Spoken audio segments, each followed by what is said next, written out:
കേരളത്തിൽ RCM എന്ന് പറയുന്ന ഈ 3 അക്ഷരത്തിന്റെ ഫുൾ ഫോം അറിയാവുന്ന ആരും വന്ന് കേരളത്തിൽ വളരെ ഇല്ല.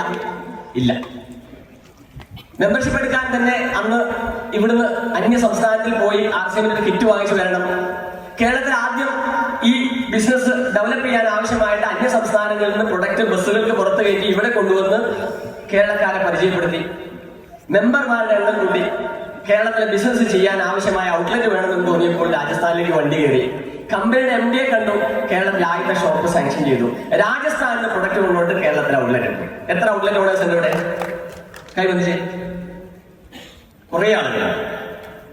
ആ ഔട്ട്ലെറ്റിൽ ഇരുന്ന് ഫേസ്ബുക്കോ വാട്സപ്പോ ഒന്നും നോക്കി സമയം കളഞ്ഞില്ല. അവിടെയുള്ള പ്രൊഡക്റ്റുകൾ ഉപയോഗിച്ച് RCM ചെയ്തു. എനിക്കൊരു വലിയ ലക്ഷ്യമുണ്ടായിരുന്നു RCM ഒരു വലിയ ലീഡറായിട്ട് മാറണം. കോഴിക്കോട് ഇരുന്നുകൊണ്ട് ആ ഷോപ്പിൽ ഇരുന്ന് RCM ചെയ്തു. എന്റെ ഷോപ്പ് വളർന്നു, ഞാൻ വളർന്നു, എന്റെ ടീം വളർന്നു.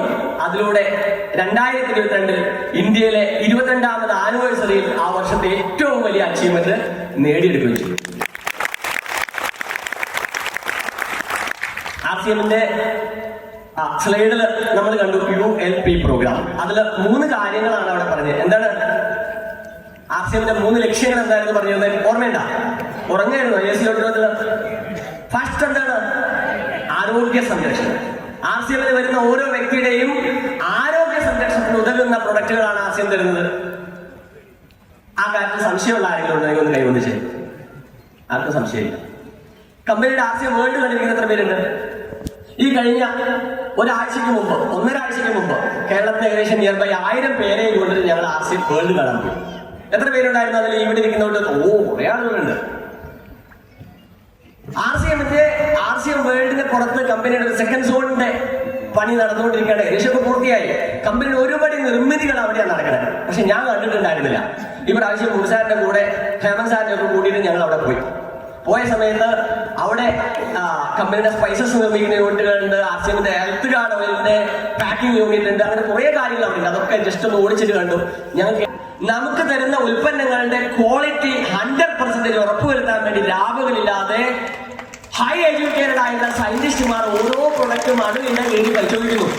ഞാൻ ആലോചിക്കാം, നമ്മളെ ഈ നാട്ടിലെ ഈ ജനങ്ങളൊക്കെ, കേരളത്തിലെ 3.5 കോടി ജനങ്ങൾ ഉപയോഗിക്കുന്ന ഉൽപ്പന്നങ്ങളുടെ ക്വാളിറ്റി തീരുമാനിക്കാൻ ഈ നാട്ടിൽ എന്ത് സംവിധാനമുണ്ട്? ഇത് RCMന്റെ പ്രൊഡക്റ്റിന്റെ ക്വാളിറ്റി നിർണ്ണയിക്കാൻ വേണ്ടി കമ്പനി ഉണ്ടാക്കിയിട്ടുള്ള കോടികൾ ഇൻവെസ്റ്റ് ചെയ്തിട്ടുള്ള ആ ഒരു ലാബോറട്ടറി സമുച്ചയം കാണാൻ അവിടെ ചെല്ലുന്ന ഏതൊരു RCM ഡിസ്ട്രിബ്യൂട്ടർക്കും അവകാശമുണ്ട്. അവർക്ക് നേരിട്ട് പോയി കാണാൻ പറ്റും. കാരണം എന്താ? മേം മാലിക്കുന്നു അല്ലെ? നമ്മളതിന്റെ മുതലാളിയാണ്.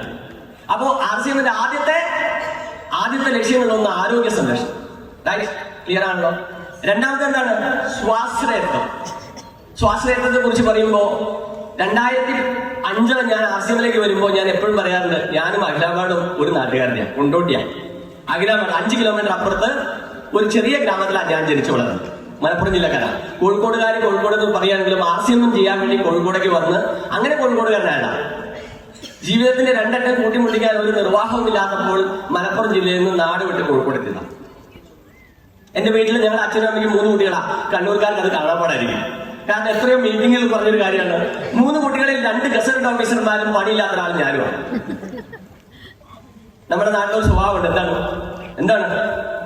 സർക്കാർ ഉദ്യോഗസ്ഥന്മാർക്ക് ഏത് കുടുംബത്തിനും പെണ്ണ് കിട്ടും അല്ലെ? സർക്കാർ ഉദ്യോഗസ്ഥകൾ ഒരു പണിയില്ലാത്ത ആളെ പെണ്ണ് കിട്ടില്ല. കല്യാണം കഴിക്കില്ല. ഒരു പണിയില്ലാത്ത ഒരാളെയും കല്യാണം കഴിക്കില്ല. കഴിക്കോ? എന്റെ വീട്ടില് ഏട്ടൻ കല്യാണം കഴിച്ച ടീച്ചറെയാണ്, അനിയൻ കല്യാണം കഴിച്ച ടീച്ചറെയാണ്. ഞാനാണെങ്കിൽ വളരെ സൽസ്വഭാവിയായ മനുഷ്യനാണ്. ഒരു ദൂഷ്യ സ്വഭാവമില്ല. വീട്ടിൽ 2 ആൾക്ക് പണി വേണ്ട. കാരണം ഒരാൾക്ക് പണി ഉണ്ടെങ്കിൽ പണിയില്ലാത്ത ഒരാളെ കൊണ്ടുവരാം. അതുകൊണ്ട് തന്നെ എനിക്ക് പണിയില്ലെങ്കിലും എനിക്ക് കിട്ടുന്ന ഭാര്യയ്ക്ക് പണി ഉണ്ടായാലും മതി എന്നുള്ളൊരു ആഗ്രഹം എനിക്കുണ്ടായിരുന്നു. അങ്ങനെ മലപ്പുറം ജില്ലയിലൊക്കെ അന്വേഷിച്ചു. ഏട്ടൻ കല്യാണം കഴിക്കുന്നതും അനിയൻ കല്യാണം കഴിച്ചതും ഒക്കെ ടീച്ചറെയാണ്. എനിക്കൊരു ടീച്ചറെ കിട്ടുമോ? ആരും കണ്ടില്ല മലപ്പുറം ജില്ലയിൽ. അടുത്ത ജില്ലയായിട്ടുള്ള കോഴിക്കോട് അന്വേഷിച്ചു. അവിടുന്ന് കിട്ടിയില്ല. അപ്പൊ എനിക്ക് മനസ്സിലായി, ഈ പണിയുള്ള ടീച്ചർമാര് അല്ലെങ്കിൽ പണിയുള്ള ഉദ്യോഗസ്ഥർ പണിയില്ലാത്ത ഒരാളെയും കല്യാണം കഴിക്കില്ല. അവരുടെ കാഴ്ചപ്പാടില് നമ്മൾ മോശക്കാരാണ്. അങ്ങനെ ഞാൻ വീട്ടിലേക്ക് പറ്റിയ ഒരു പെണ്ണിനെ കല്യാണം കഴിച്ചു. കല്യാണമൊക്കെ നടന്നു. അങ്ങനെ ജീവിതം മുന്നോട്ട് പോകുമ്പോൾ ബിസിനസ് തുടങ്ങി, പരാജയപ്പെട്ടു. അങ്ങനെ എന്ത് ജോലി ചെയ്യണമെന്ന് അന്വേഷിച്ചിട്ട് ഇങ്ങനെ നടക്കുന്ന സമയത്താണ് RCM എന്ന് പറയുന്ന ഈ മഹത് പ്രസ്ഥാനത്തിന്റെ മന്ത്രം എന്റെ ചെവിട്ടിലേക്ക് ഉപദേശിച്ചത്. ഏറ്റെടുത്തു 2005 ജൂൺ മാസം 2-ാം തീയതി. തിരിഞ്ഞു നോക്കിയില്ല. അദ്ദേഹം പറഞ്ഞ കാര്യം, 3 വർഷക്കാലം എന്റെ കൂടെ ഈ പ്രസ്ഥാനത്തിൽ നിൽക്കാൻ പറ്റുകയാണെങ്കിൽ നിന്റെ വീട്ടില് ഏറ്റവും കൂടുതൽ വരുമാനം വാങ്ങുന്ന ആൾ നീയായിരിക്കും.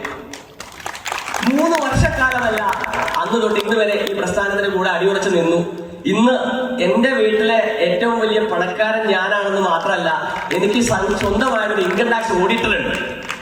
ആ ഓഡിറ്റർ ഓരോ വർഷത്തെയും എന്റെ ഇൻകം ടാക്സിന്റെ കണക്ക് ഓഡിറ്റ് ചെയ്ത് സർക്കാരിലേക്ക് ഞാൻ അടയ്ക്കുന്ന തുകയുടെ ലിസ്റ്റ് എനിക്ക് തരുമ്പോൾ എന്റെ വീട്ടിലൊരു സർക്കാർ ഉദ്യോഗസ്ഥന്റെ ശമ്പളം തരും.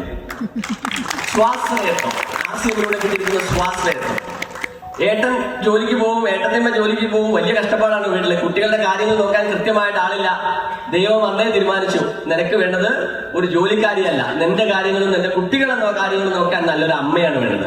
ഞാൻ രാത്രി 12 മണിക്ക് വീട്ടിലേക്ക് ചെല്ലുമ്പോൾ അവൾ ഉണ്ടാവും അവിടെ എനിക്ക് വേണ്ടി എല്ലാ കാര്യങ്ങളും. രാവിലെ 5 മണിക്ക് ഞാൻ യാത്ര ആരംഭിക്കുമ്പോൾ എനിക്ക് വേണ്ട എല്ലാ കാര്യങ്ങളും ചെയ്തു തരാൻ എന്റെ ഭാര്യ അവിടെ. റൈറ്റ്? ഇതൊന്നുമല്ല എനിക്ക് പറയാനുള്ളത്, സ്വാശ്രയം. എന്താണ്? ഞാൻ ആർസിഎമ്മിലൂടെ ഇന്ന് കേരളത്തില് 1000-ഓളം ഗസറ്റഡ് ഓഫീസർമാരെ സൃഷ്ടിച്ചു കഴിഞ്ഞു. എന്റെ ഏട്ടൻ ഗസറ്റഡ് ഓഫീസറാണ്.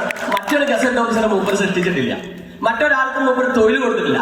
1000-കണക്കിന് ആളുകളുടെ ആരോഗ്യം സംരക്ഷിക്കുന്നു, 1000-കണക്കിന് ആളുകൾക്ക് ഉപജീവന മാർഗം കാണിച്ചു കൊടുക്കുന്നു.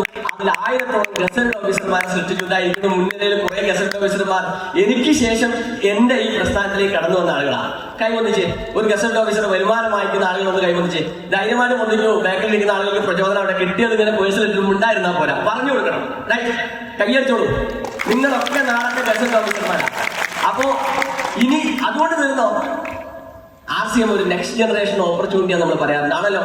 എന്റെ ഏട്ടൻ റിട്ടയർ ആയി, ഇപ്പൊ ജസ്റ്റ് ഏട്ടന് ജോലി ഏട്ടന്റെ കുട്ടികൾക്കില്ല. അവരുടെ തൊഴിൽ അവര് കണ്ടെത്തണം. ഞാൻ ആർസിഎമ്മിലെ ഡയമണ്ട് ആയതിനു ശേഷം ഞാൻ റിട്ടയർമെന്റ് ആഗ്രഹിക്കുന്നില്ല. ഞാൻ റിട്ടയർമെന്റ് ആഗ്രഹിക്കുമ്പോൾ ഞാൻ കണക്ക് കൂട്ടുന്ന എന്റെ മിനിമം ഒരു മാസത്തെ ഇൻകം 50 ലക്ഷം രൂപയാണ്. എന്റെ മകൻ എനിക്ക് സ്വാഭാവികമായിട്ട് ഞാൻ റിട്ടയർ ആകുമ്പോൾ അത് ഏറ്റെടുക്കാനാ എന്റെ മകനാണ്. അവന്റെ സ്റ്റാർട്ടിംഗ് സാലറി 50 ലക്ഷം രൂപ വരും. അപ്പൊ അടുത്ത ജനറേഷനെ കൂടി പ്രൊട്ടക്ട് ചെയ്യാൻ. അപ്പോ എന്തായി? ആരോഗ്യ സംരക്ഷണമായി, സ്വാശ്രയത്തായി. പിന്നെന്താ മൂന്നാമത്? വുമൺ എംപവർമെന്റ് അല്ലെ? ആർസിഎം തരുന്ന വുമൺ എംപവർമെന്റ്. ആർസിഎമ്മിലൂടെ നമ്മുടെ നാട്ടിൽ എത്രയോ ആളുകൾ അടുക്കളയിൽ നിന്ന്, എത്രയോ സ്ത്രീകൾ അടുക്കളയിൽ നിന്ന് അരങ്ങത്തേക്ക് വന്നിരുന്നു. എനിക്ക് ഇവിടുന്ന് ഇങ്ങനെ നോക്കിയാൽ കാണാം. എനിക്ക് പരിചയമുള്ള എത്രയോ മുഖങ്ങൾ ഇതിലൂടെ രക്ഷപ്പെട്ടിട്ടുണ്ട്. നിങ്ങൾ സ്വമേധയാ പറയും, ആർസിഎമ്മിൽ വന്നിട്ട് എന്റെ ജീവിതത്തിൽ വലിയ മാറ്റങ്ങൾ ഉണ്ടായിട്ടുണ്ട് എന്ന് പറയാൻ പറ്റുന്ന ആളുകൾ കൈവന്നിച്ചു. കുറേ കൈകൾ ഉയർന്നു.